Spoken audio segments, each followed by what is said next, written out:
Hola y bienvenidos. Hoy nos vamos a sumergir en un texto que, es corto en páginas, pero de un peso enorme. La Epístola de Santiago. Para ello, nos basamos en un análisis del nuevo diccionario de la Biblia, que nos traza un poco su historia y sus ideas principales. Y esto nos plantea una pregunta que yo creo que va a ser central hoy. ¿Cómo es posible que un texto tan práctico, tan directo, casi un manual de ética, se convirtiera en uno de los libros más polémicos del Nuevo Testamento? Es que ese es el gran enigma, ¿verdad? Mientras otros textos bíblicos se elevan a la estratosfera de la teología, Santiago es como que te agarra por las solapas, te planta los pies en el suelo y te pregunta, muy bien, dices que crees, ¿y ahora qué? O sea, ¿cómo se traduce eso en tu día a día? Ese desafío es precisamente lo que lo hace tan fascinante y, para algunos, tan incómodo a lo largo de la historia. Exacto. Su mensaje parece atemporal, pero su viaje hasta ser aceptado fue de todo menos tranquilo. Hoy nuestra misión es desentrañar por qué. Vamos a explorar esa historia tan turbulenta y también su mensaje, que sigue resonando con una fuerza increíble. Y para empezar tenemos una imagen, una estatua del siglo XVII de Santiago, en el Pórtico de la Gloria, en Santiago de Compostela. Es como un recordatorio, ¿no?, de que a pesar de las polémicas, su figura ha dejado una huella imborrable. Una huella que nos lleva directos al primer punto de fricción, su propia identidad como texto. Se le llama epístola católica, pero en su origen ese término no tenía que ver con la Iglesia católica, sino con algo que ya apuntaba a su ambición y a la vez a su problema. A ver, desentrañemos eso. ¿Qué significa que fuera católica o universal y por qué eso es tan importante para entender la que se lió después? Pues mira, la fuente nos cuenta que el término lo usó un historiador antiguo, Eusebio, para diferenciarla de las cartas de Pablo. Pablo escribía a comunidades muy concretas, ¿no? A los corintios, a los romanos. Santiago, en cambio, se dirige a las 12 tribus que están en la dispersión, o sea, a todos los creyentes en general. Pretende ser universal. Claro. El problema es que, al principio, no todos estaban de acuerdo en que lo fuera. Aquí es donde la cosa se pone interesante, porque uno tiende a pensar que los libros de la Biblia estuvieron ahí desde siempre, como un pack cerrado, pero... Para nada, para nada. Imagina que en el siglo II existió algo llamado el fragmento muratoriano, que es como la primera lista de grandes éxitos, digamos, de los escritos cristianos que se consideraban inspirados. Ajá. Pues Santiago no estaba en esa lista. Eso ya nos dice que la iglesia primitiva no era un bloque único, sino que había un debate muy intenso sobre qué textos formaban parte del repertorio oficial. O sea que tuvo que ganarse el puesto. ¿No le dieron un pase VIP desde el principio? Exacto. Su canonicidad, que es el término técnico para este proceso de ser aceptado en el canon, fue muy discutida. Figuras posteriores, como Orígenes en el siglo III, sí la citaban ya como escritura sagrada, y San Jerónimo la metió en la Vulgata, la traducción oficial al latín, a finales del IV. Pero incluso Eusebio, el que la llamó universal, admitía que había gente que la ponía en duda. Un momento. ¿Me estás diciendo que siglos después, en plena Reforma, uno de los personajes más importantes de la historia del cristianismo, Martín Lutero, también tenía problemas con esta carta? Problemas. Muchísimos. Lutero la llamó una epístola de paja, una frase durísima. Uf, ¿de paja? Sí. En su traducción de la Biblia al alemán, la relegó a las últimas páginas del Nuevo Testamento. Casi como diciendo, la pongo aquí, pero que conste que no me convence nada. ¿Pero por qué? ¿Qué decía Santiago que le molestaba tanto a Lutero? Aquí está el kit de la cuestión, y nos conecta directamente con el contenido del libro. Lutero defendía a capa y espada la idea de la justificación solo por la fe, y sus adversarios católicos, según él, usaban un pasaje muy concreto de Santiago para defender que la salvación se ganaba por las obras. Claro. Y claro, Lutero veía esto como un ataque directo al corazón de su teología. Es un ejemplo perfecto de cómo una disputa teológica puede cambiar la percepción de un texto durante siglos. Todo este debate histórico sobre si el libro debía o no estar en la Biblia nos obliga a preguntarnos, ¿qué es lo que dice para generar tanto revuelo? Empecemos por el principio. El autor se le identifica como Jacobo, que la tradición asocia con el hermano de Jesús.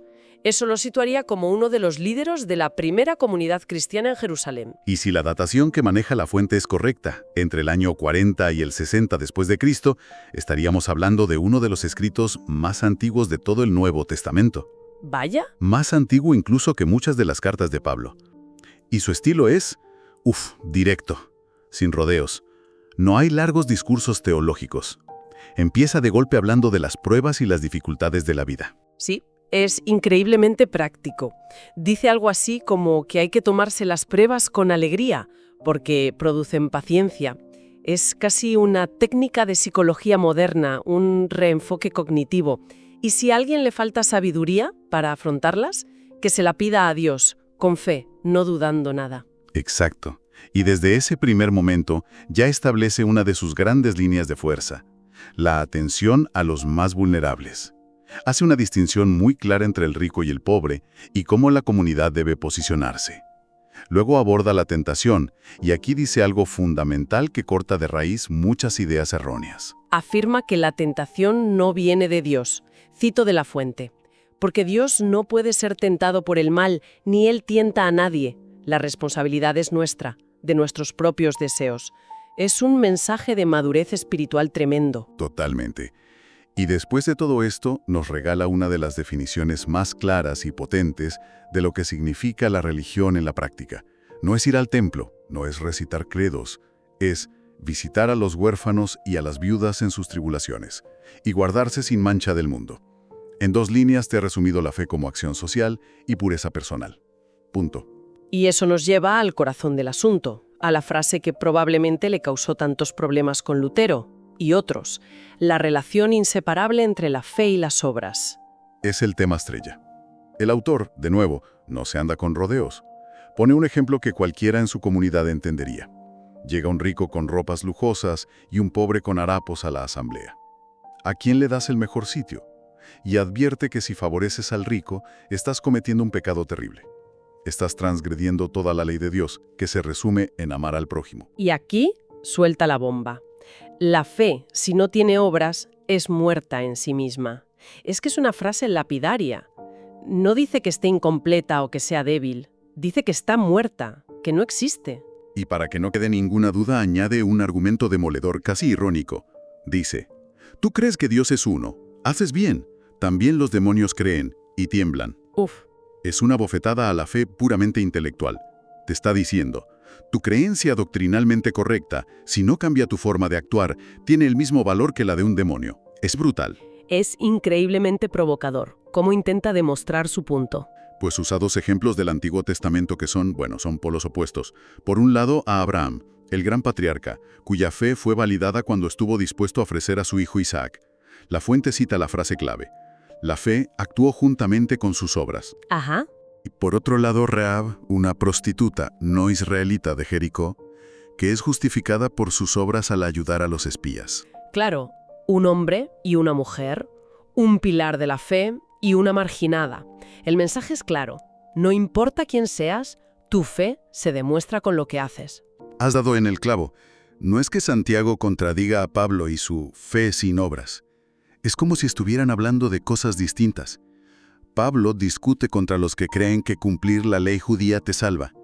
Santiago discute contra los que creen que con tener una fe intelectual ya es suficiente. Son 2 batallas diferentes. Entiendo. Santiago está diciendo que una fe que no produce compasión, justicia y acciones concretas es un cadáver, no tiene pulso.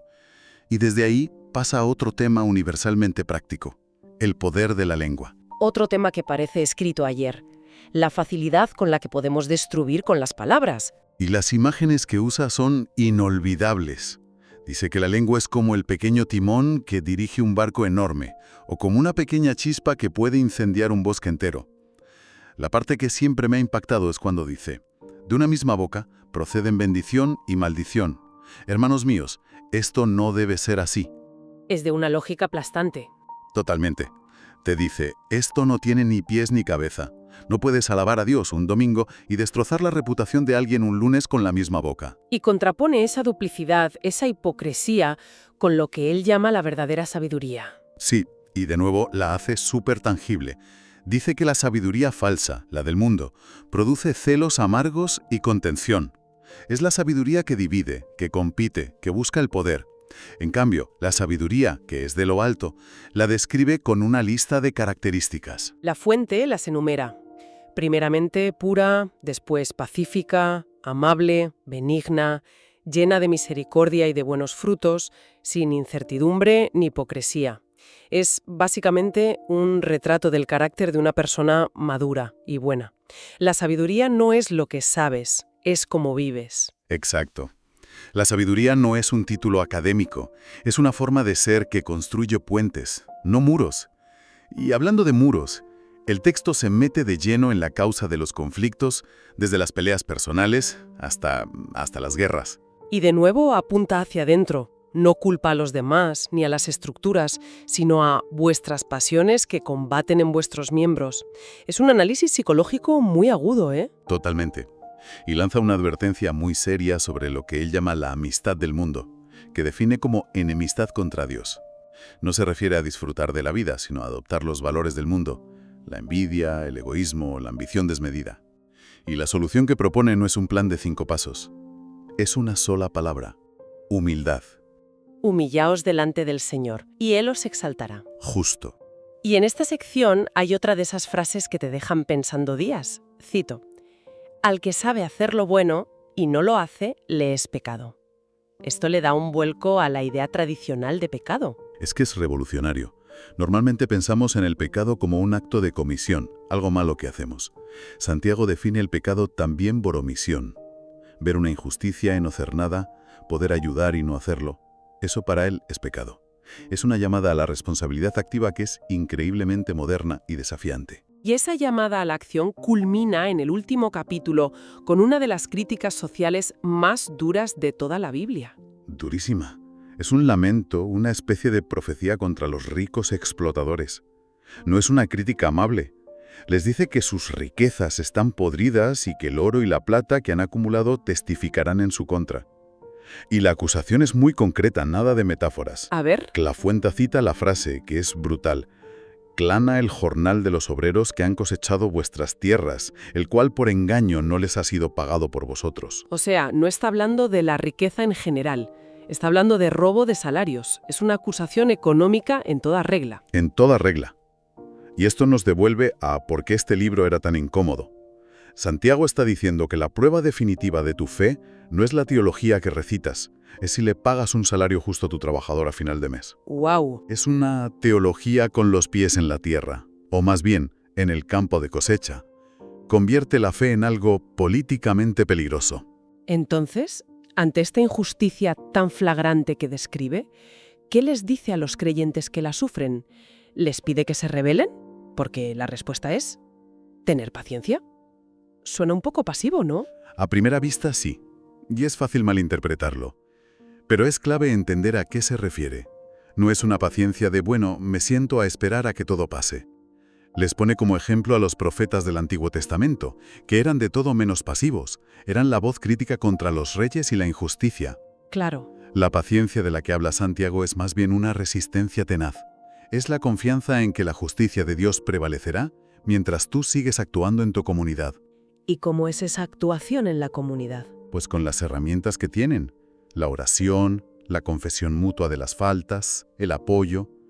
Pone el ejemplo de Elías, cuya oración tuvo efectos poderosos. El mensaje final no es de resignación, sino de restauración y cohesión comunitaria. La frase que cierra la carta es sobre traer de vuelta al que se ha descarriado, lo que salvará de muerte un alma y cubrirá multitud de pecados. El foco, hasta el último segundo, está en el cuidado mutuo. Repasando todo esto, volvemos a la pregunta inicial. Ahora se entiende mucho mejor por qué este texto generó tanto debate. No era solo una disputa teológica abstracta sobre fe y obras. Para nada. Lo que hemos visto es que Santiago presenta una fe radicalmente encarnada. Fusiona la creencia, la ética personal y la justicia social de una manera que es imposible de separar.